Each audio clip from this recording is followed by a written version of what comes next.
It's always so entertaining, I must say. First of all, that I'm donning a large fishing pole with ribbons. It's always so entertaining to walk in and to watch people say, "Now, what is he doing?" One person asked me if I was fishing. And I said, "Yeah, I'm fishing for your soul." And he kind of stopped for a second. He didn't know if I was serious, but maybe I was. The song begins. The ribbons begin to flow. Is a symbol about the pole or something deeper than the pole? Are we wearing red today because we were told to wear red? Or is a symbol something deeper than the red? Friends, today's feast is all about being accompanied. That's what Pentecost is all about. And we heard that beautiful reading. Disciples full of fear, anger, closed-mindedness, hurt.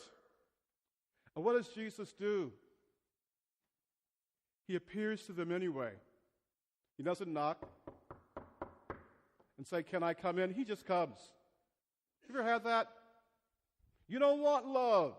You don't want forgiveness. But love and forgiveness just comes.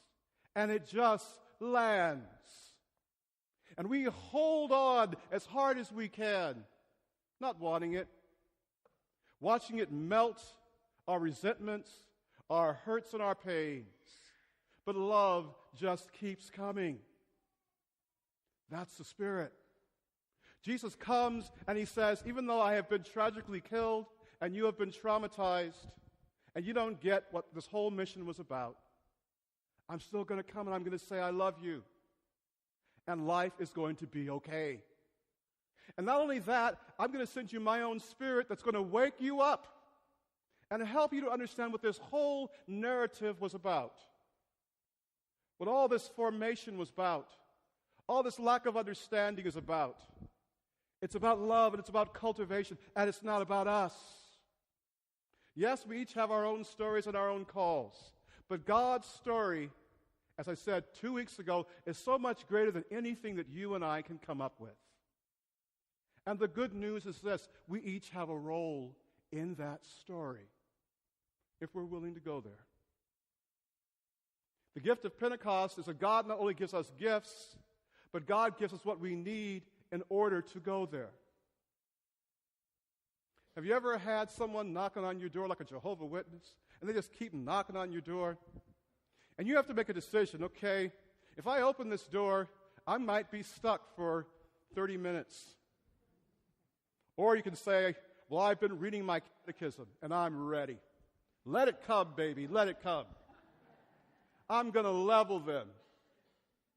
Or you can just open the door and have a conversation. Have you ever done that? Been all defensive and all hurt and all angry. But you open the door anyway. You can't help yourself. You open the door anyway. And the result isn't what you expect. It's positive. I forgive you. I forgive you. I'm here to help you. I'm sorry for that.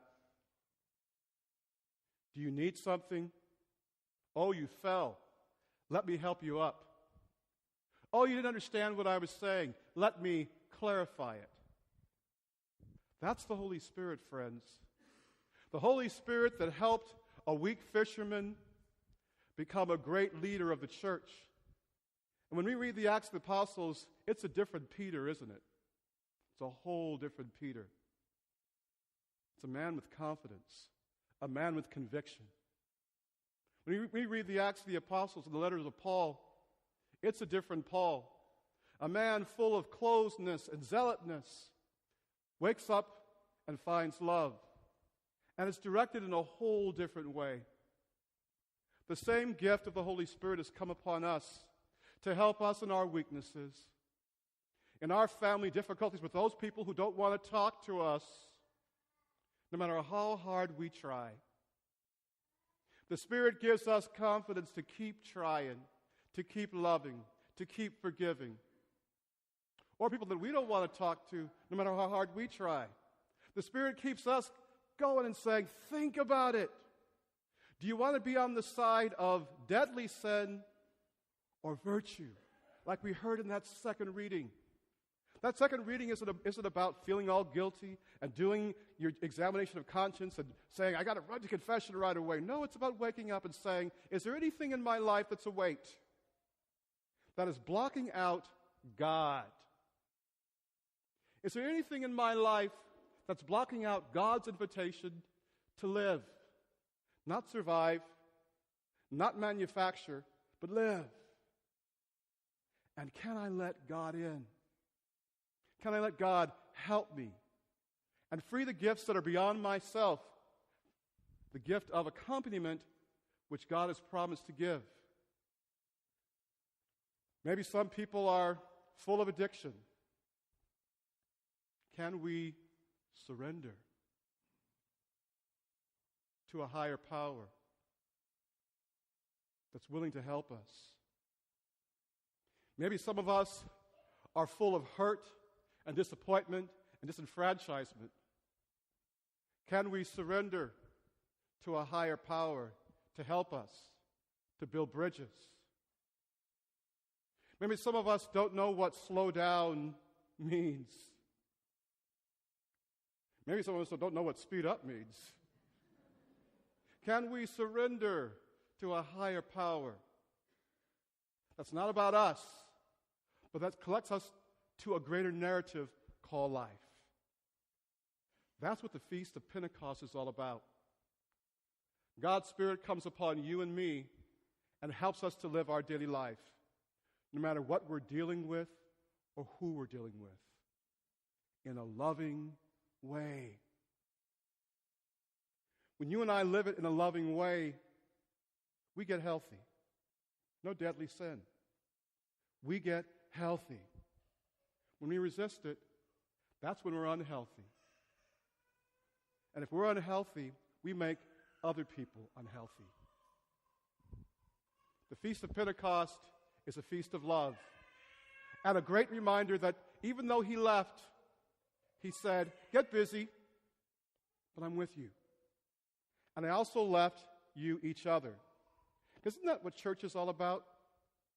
We have to help each other, because sometimes our attitudes get bad. And it could be a very annoying thing when your friend says, keep trying, keep going, keep living, keep forgiving, keep walking, keep serving, keep staying sober. It's a gift, and that's what church is all about. As we come to the table of the Word and of the Sacrament this day, let us thank God for one gift of the Spirit that's working. Let's thank God for that. Let's also ask God for one gift of the Spirit that we need for the rest of the year, for our life's celebrations, for our life's difficulties.